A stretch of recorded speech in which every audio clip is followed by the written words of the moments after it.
বাংলাদেশ। উপস্থিত সম্মানিত সভাপতি, বিচারক মণ্ডলী, প্রতিপক্ষ দলের বন্ধুরা এবং সম্মানিত শ্রোতা মণ্ডলী, সবাইকে আমার সালাম। আসসালামু আলাইকুম। মাননীয় মডারেটর, প্রথম বক্তা হিসেবে আমি পুরো বিষয়টি সংগ্রহ করবো এবং তাত্ত্বিক বিশ্লেষণ করব, এবং আমার দলের দ্বিতীয় বক্তা বিষয়টির তথ্য বিশ্লেষণ করবেন, এবং আমার দলের তৃতীয় বক্তা দলীয় সমন্বয় এবং চুক্তি স্থাপন করবেন। লক্ষ্য করুন মাননীয় মডারেটর, আজকের বিতর্কের বিষয় নির্ধারণ করা হয়েছে দুর্নীতি বিরোধী মনোভাব সৃষ্টিতে পরিবারের ভূমিকাই মুখ্য। যদি পরিবারের ভূমিকায় মুখ্য হতো তাহলে আজকের বিষয়বস্তু কেন আলোচনায় আসবে? যদি পরিবারের মুখ্য ভূমিকা পালন করবে তাহলে এই যে শিক্ষা প্রতিষ্ঠান, ধর্মীয় প্রতিষ্ঠান, নৈতিক মূল্যবোধ, আইনের শাসন, দুর্নীতি দমন কমিশন, এইগুলোর তো প্রয়োজনই ছিল না। তাহলে তো পরিবারের শিক্ষায় যথেষ্ট ছিল। পরিবারের যদি দুর্নীতি বিরোধী মনোভাব সৃষ্টিতে মুখ্য হয় তাহলে আজকের পরিস্থিতিতে দাঁড়িয়ে আমি পরিবারের সংজ্ঞায়িত এইভাবে করছি। পরিবারের মধ্যে বুঝাচ্ছি পুরো এক বাংলাদেশকে, যেখানে শৃঙ্খলা রক্ষার জন্য অনেক প্রতিষ্ঠানের ভূমিকা অতুলনীয়, যেখানে শুধু রক্তের সম্পর্কে বাবা মা ভাই বোনকে বোঝাচ্ছে না।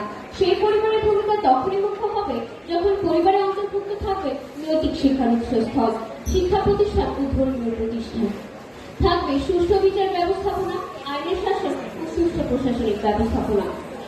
মাননীয় মডারেটর, পরিবার থেকে একটি শিশু যতই ভালো শিক্ষা বা দুর্নীতি বিরোধী শিক্ষা গ্রহণ করুক না কেন, বাইরের জগৎ বিশাল।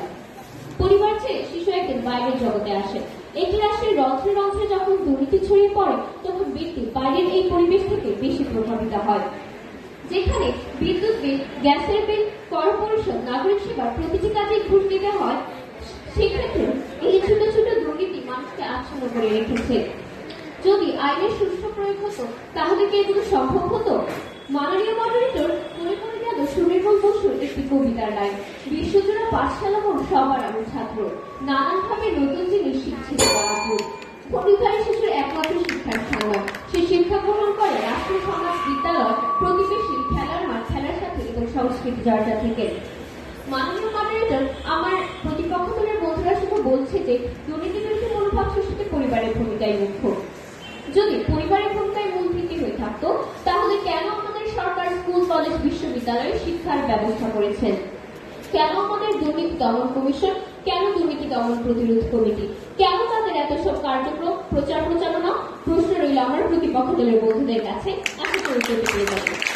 মাননীয় মডারেটর, দুর্নীতি বিরোধী মনোভাব তৈরিতে নৈতিক মূল্যবোধকে বেশি প্রাধান্য দিতে হবে, যেখানে নৈতিক মূল্যবোধ আসবে ধর্মীয় মূল্যবোধ চর্চার মাধ্যমে। পরিশেষে বলতে চাই, দুর্নীতি বিরোধী মনোভাব সৃষ্টিতে শুধুমাত্র পরিবারের ভূমিকাই মুখ্য নয়। মনোভাব সৃষ্টিতে সুশাসন, সুষ্ঠু প্রশাসন ব্যবস্থাপনা, আইনের শাসন, ধর্মীয় প্রতিষ্ঠান, শিক্ষা প্রতিষ্ঠানে মুখ্য ভূমিকা পালন করে। সবশেষে দুর্নীতি বিরোধী দুটি স্লোগান দিয়ে আমি আমার বক্তব্য শেষ করতে চাচ্ছি। না করলে দুর্নীতি, হবে দেশের উন্নতি। দুর্নীতি করবো শেষ, সবাই মিলে করবো দেশ।